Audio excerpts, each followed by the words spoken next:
இன்னைக்கு நம்ம சேனலில் பாலா இயக்கத்தில் அருண் விஜய் நடிப்பில் தேட்டர்ஸில் ரிலீஸ் ஆன வணங்கான் படம் எப்படி இருக்குன்னு பார்ப்போம். தப்பை தட்டி கேட்டு வர்றவன் போகிறவன்ட்டெல்லாம் வம்பிழுக்கிற அருண் விஜய் சர்ச் ஃபாதர் அவரை ஒரு அநாத ஆசிரமத்தில் செக்யூரிட்டி வேலைக்கு சேர்த்து விடுறாரு. அங்கே வேலை பார்க்குற 3 ஜென்ஸை அருண் விஜய் கொன்னுடுறாரு. இதை இன்வெஸ்டிகேஷன் பண்ண சமுத்திரகனி உள்ளே வராரு. அவர் எதுக்காக அந்த 3 கொலையை பண்ணார், அவருக்கு தண்டனை கிடைச்சதா இல்லையா, இது எல்லாத்துக்குமான பதில் தான் இந்த வணங்கான். படம் நல்லா இருக்குது, எனக்கு ரொம்ப பிடிச்சது. படத்தோட ரன் டைம் 2 hours 30 minutes. சிம்பிளான ஸ்டோரிக்கு பெரிய ஸ்க்ரீன் பிளே எழுதியிருக்காங்க. நந்தா பட சாயலில் தான் பாலா இந்த வணங்கானை எடுத்திருக்காரு. அருண் விஜய் இந்த படத்தில் காது கேட்காத வாய் பேச முடியாத ஆளாக இருப்பார். இவருக்கு டைலாக்ஸ் எதுவும் இல்லை, ஆனால் பெர்ஃபார்மன்ஸில் பின்னிட்டாரு. மூவி எண்டிங்கை ரொம்பவும் சேடாக முடிச்சிருப்பாங்க, ஆனால் அந்த சீன் பார்க்கும்போது அழுக வராது. அந்த இடத்துல அருண் விஜய் ஆக்டிங்கை பார்க்கும்போது தான் அழுக வரும்.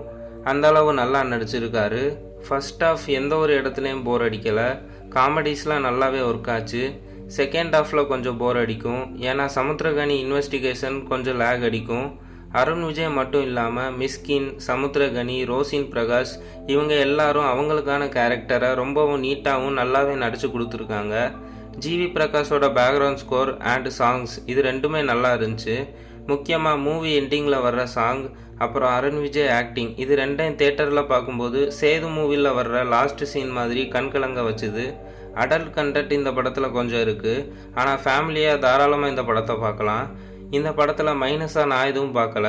நான் இந்த படத்துக்கு 3.25 ரேட்டிங் கொடுக்குறேன்.